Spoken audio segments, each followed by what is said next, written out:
വിശുദ്ധ യോഹന്നാൻ എഴുതിയ സുവിശേഷം 11 അധ്യായം. ലാസറിന്റെ മരണം. ലാസർ എന്നു പേരായ ഒരുവൻ രോഗബാധിതനായി.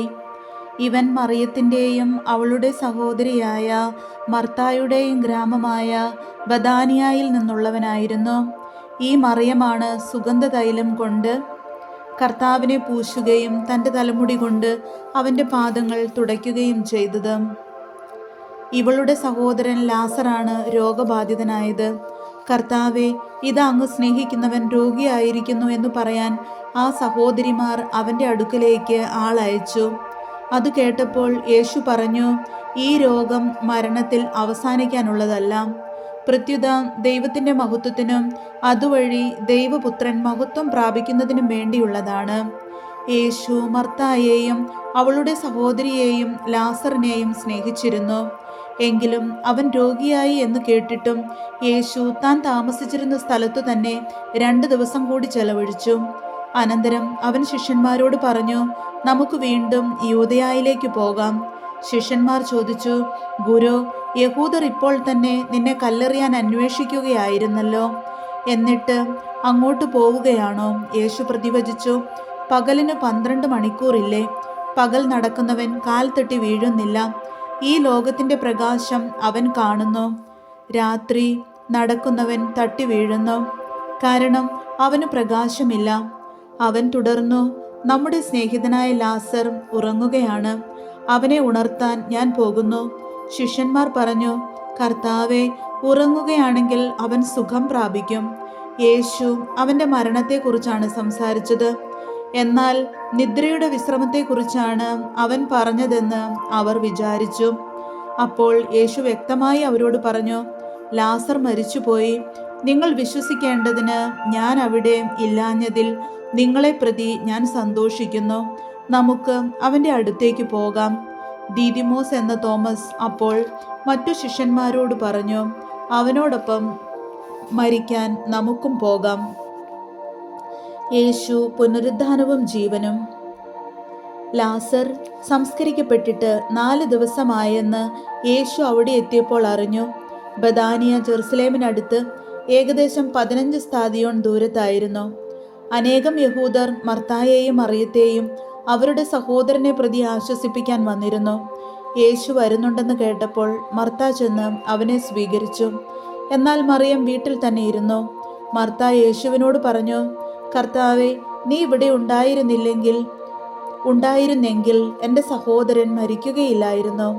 എന്നാൽ നീ ചോദിക്കുന്നതെന്തും ദൈവം നിനക്ക് തരുമെന്ന് എനിക്കറിയാം. യേശു പറഞ്ഞു, നിന്റെ സഹോദരൻ ഉയർത്തെഴുന്നേൽക്കും. മർത്ത പറഞ്ഞു, അന്ത്യദിനത്തിലെ പുനരുദ്ധാനത്തിൽ അവൻ ഉയർത്തെഴുന്നേൽക്കുമെന്ന് എനിക്കറിയാം. യേശു അവളോട് പറഞ്ഞു, ഞാനാണ് പുനരുദ്ധാനവും ജീവനും. എന്നിൽ വിശ്വസിക്കുന്നവൻ മരിച്ചാലും ജീവിക്കും. അങ്ങനെ ജീവിക്കുകയും എന്നിൽ വിശ്വസിക്കുകയും ചെയ്യുന്നവൻ ഒരിക്കലും മരിക്കുകയില്ല. ഇതു നീ വിശ്വസിക്കുന്നുവോ? അവൾ പറഞ്ഞു, ഉവ്വ് കർത്താവേ, നീ ലോകത്തിലേക്ക് വരാനിരുന്ന ദൈവപുത്രനായ ക്രിസ്തുവാണെന്ന് ഞാൻ വിശ്വസിക്കുന്നു. യേശു കരയുന്നു. ഇത് പറഞ്ഞിട്ട് അവൾ പോയി തൻ്റെ സഹോദരിയായ മറിയത്തെ വിളിച്ച്, ഇതാ ഗുരു ഇവിടെയുണ്ട് എന്ന് നിന്നെ വിളിക്കുന്നു എന്ന് സ്വകാര്യമായി പറഞ്ഞു. ഇത് കേട്ടയുടനെ അവൾ എഴുന്നേറ്റ് അവൻ്റെ അടുത്തേക്ക് ചെന്നു. യേശു അപ്പോഴും ഗ്രാമത്തിൽ പ്രവേശിച്ചിട്ടില്ലായിരുന്നു. മർത്ത കണ്ട സ്ഥലത്ത് തന്നെ അവൻ നിൽക്കുകയായിരുന്നു. മറിയം തിടുക്കത്തിൽ എഴുന്നേറ്റു പുറത്തേക്ക് പോകുന്നത് കണ്ട് വീട്ടിൽ അവളെ ആശ്വസിപ്പിച്ചു കൊണ്ടിരുന്ന യഹൂദർ അവളെ അനുഗമിച്ചു. അവൾ ശവകുടീരത്തിങ്കൽ കരയാൻ പോവുകയാണെന്ന് അവർ വിചാരിച്ചു. മറിയം യേശു നിന്നിരുന്നിടത്ത് വന്ന് അവനെ കണ്ടപ്പോൾ കാൽക്കൽ വീണ് പറഞ്ഞു, കർത്താവെ, നീ ഇവിടെ ഉണ്ടായിരുന്നെങ്കിൽ എൻ്റെ സഹോദരൻ മരിക്കുമായിരുന്നില്ല.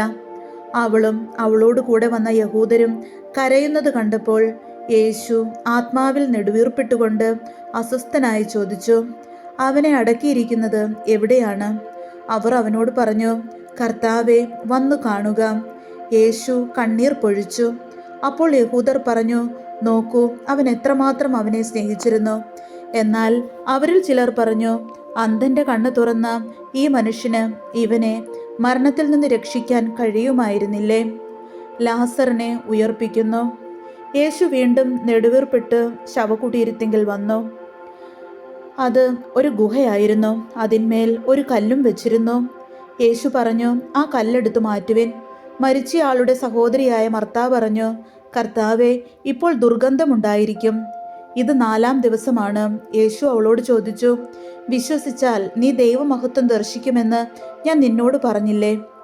അവർ കല്ലെടുത്തു മാറ്റി. യേശു കണ്ണുയർത്തി പറഞ്ഞു, പിതാവേ, അങ്ങ് എൻ്റെ പ്രാർത്ഥന ശ്രവിച്ചതിനാൽ ഞാൻ അങ്ങേക്ക് നന്ദി പറയുന്നു. അങ്ങ് എൻ്റെ പ്രാർത്ഥന എപ്പോഴും ശ്രവിക്കുമെന്നും എനിക്കറിയാം. എന്നാൽ എന്നെ അയച്ചത് അവിടുന്നാണെന്ന് ചുറ്റും നിൽക്കുന്ന ജനം വിശ്വസിക്കുന്നതിന് വേണ്ടിയാണ് ഞാനിത് പറയുന്നത്. ഇത് പറഞ്ഞിട്ട് അവൻ ഉച്ചത്തിൽ പറഞ്ഞു, ലാസറേ, പുറത്തു വരിക. അപ്പോൾ മരിച്ചവൻ പുറത്തു വന്നു. അവൻ്റെ കൈകാലുകൾ നാടകൾ കൊണ്ട് ബന്ധിക്കപ്പെട്ടു, മുഖം തുണി കൊണ്ട് ആവരണം ചെയ്യപ്പെട്ടുമിരുന്നു. യേശു അവരോട് പറഞ്ഞു, അവൻ്റെ കെട്ടുകൾ അഴിക്കുവിൻ, അവൻ പോകട്ടെ.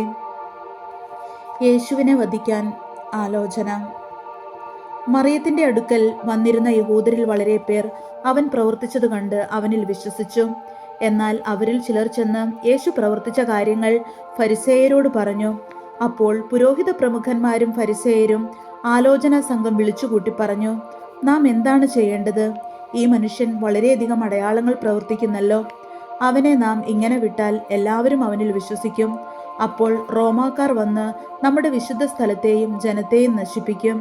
അവരിൽ ഒരുവനും ആ വർഷത്തെ പ്രധാന പുരോഹിതനുമായ കയ്യാഫാസ് പറഞ്ഞു, നിങ്ങൾക്കൊന്നും അറിഞ്ഞുകൂടാ.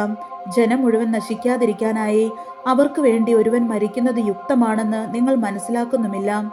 അവൻ ഇത് സ്വമേധയാ പറഞ്ഞതല്ല. പ്രത്യുത ആ വർഷത്തെ പ്രധാന പുരോഹിതൻ എന്ന നിലയിൽ ജനത്തിനു വേണ്ടി യേശു മരിക്കേണ്ടിയിരിക്കുന്നുവെന്ന് പ്രവചിക്കുകയായിരുന്നു. ജനത്തിനു വേണ്ടി മാത്രമല്ല, ചിതറിക്കിടക്കുന്ന ദൈവമക്കളെ ഒരുമിച്ച് കൂട്ടുന്നതിനു വേണ്ടിയും. അന്നു മുതൽ അവനെ വധിക്കാൻ അവർ ആലോചിച്ചു കൊണ്ടിരുന്നു. അതുകൊണ്ട് യേശു പിന്നീടൊരിക്കലും യഹൂദരുടെ ഇടയിൽ പരസ്യമായി സഞ്ചരിച്ചില്ല. അവൻ പോയി മരുഭൂമിക്കടുത്തുള്ള എഫ്രായിം പട്ടണത്തിൽ ശിഷ്യരോടൊത്ത് വസിച്ചു. യഹൂദരുടെ പെസഹ തിരുനാൾ അടുത്തിരുന്നു. ഗ്രാമങ്ങളിൽ നിന്ന് വളരെ പേർ തങ്ങളെ തന്നെ വിശുദ്ധീകരിക്കുന്നതിനായി പെസഹായ്ക്ക് മുമ്പേ ജെറുസലേമിലേക്ക് പോയി.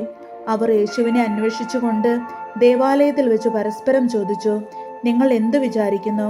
അവൻ തിരുനാളിന് വരികയില്ലെന്നോ? അവൻ എവിടെയാണെന്ന് ആർക്കെങ്കിലും വിവരം ലഭിച്ചാൽ അവനെ ബന്ധിക്കേണ്ടതിന് തങ്ങളെ അറിയിക്കണമെന്ന് പുരോഹിത പ്രമുഖന്മാരും ഫരിസേയരും കൽപ്പന കൊടുത്തിരുന്നു.